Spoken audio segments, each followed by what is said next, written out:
ఒక అంచనా ఏంటంటే ప్రతి గ్రామంలో 200 నుంచి 250 వరకు దరఖాస్తులు వచ్చే అవకాశము. అక్కడ అనుభవం ఏంటంటే మనం అనుకున్నట్టుగా అప్పుడు ప్రభుత్వం చెప్పినట్టుగా ఊరికి 4, 5 సమస్యలు లేవు.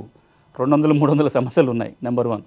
ఉన్న సమస్యలు చాలా వాటికి సాదా బైనామా సమస్యలు కావచ్చు, పుస్తకాలే రాలేదనే సమస్యలు కావచ్చు, ధరణికి ఎక్కినంగానే తప్పులున్న సమస్యలే దాదాపు 70-80% ఉన్నాయి. ఇవన్నిటిని కూడా గ్రామ స్థాయిలో చట్టం మార్చుకొని పరిష్కారం చేయగలిగే సమస్యలే.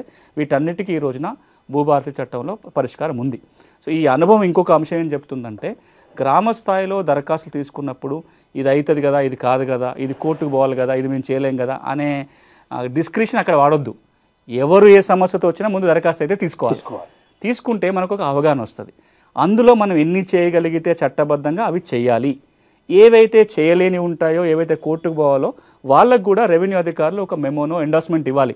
పలానా సమస్య ఈ రెవెన్యూ చట్టాల ప్రకారం పరిష్కారం కుదరదు, మీరు కోర్టుకు వెళ్ళండానో పలానా చోటుకు వెళ్ళండి అనే ఎండార్స్మెంట్ కనుక ఇచ్చినట్లయితే రైతులకి కష్టాలన్నీ తీరే అవకాశం ఉంటుంది. ఇప్పుడు మేము చేసిన 10 గ్రామాల ఎక్స్పీరియన్స్ కావచ్చు, మీకు జ్ఞాపకం ఉండి ఉంటుంది. ఎన్నికల కంటే ముందు మేము ఒక 20 గ్రామాలలో రాష్ట్ర వ్యాప్తంగా భూన్యాయ శిబిరాలు పెట్టినాం.